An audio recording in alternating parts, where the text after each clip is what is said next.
Hi, Lucky Lindy coming at you from Dr. Art's office. We are here for Classic Cars for Dummies Nova Edition Part 2.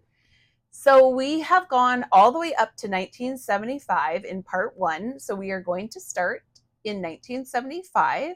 We're going to speak about the Yenko. We're going to speak about 1975 to 79. And then we're going to touch on the 85 to 89 Nova, just because it is a car. So we do have to talk about it. All right. So to start out with, we're going to talk about the Yenko Nova. So some of you may know that Don Yenko was a very good dealer who modified a lot of Chevrolet vehicles. He modified everything from the Corvair, the Camaro, to the Nova. So that's some of the famous ones that he modified. The thing that I wanted to touch on first about it is the fact that there is two entities in the car business. There always has been. There is the retail side, which is the dealerships, and there is the manufacturer side. And normally they're at loggerheads and they are not copacetic. They don't work together.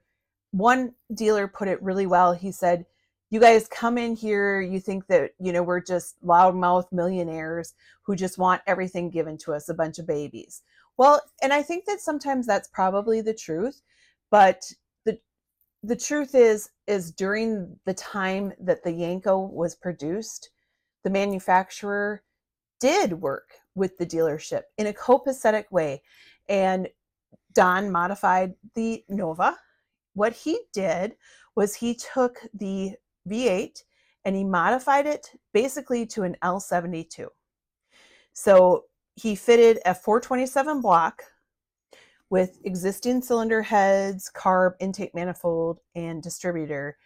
And he ended up effectively raising the horsepower in the Nova to a whopping 450.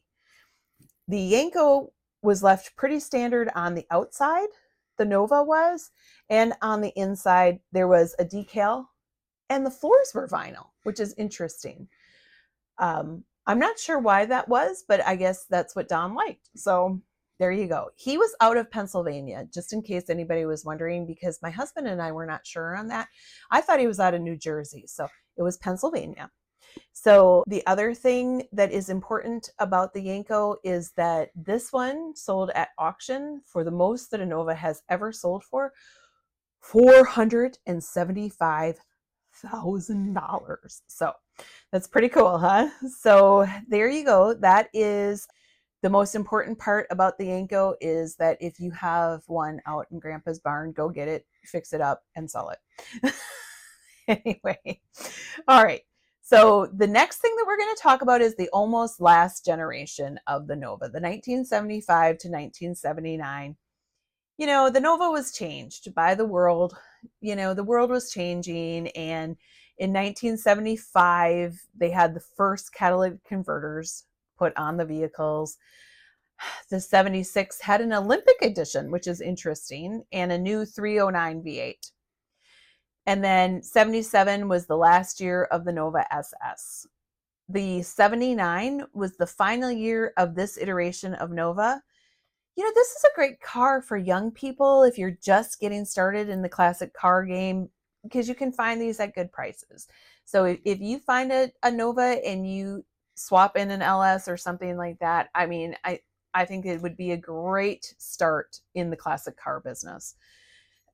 Not business, classic car game.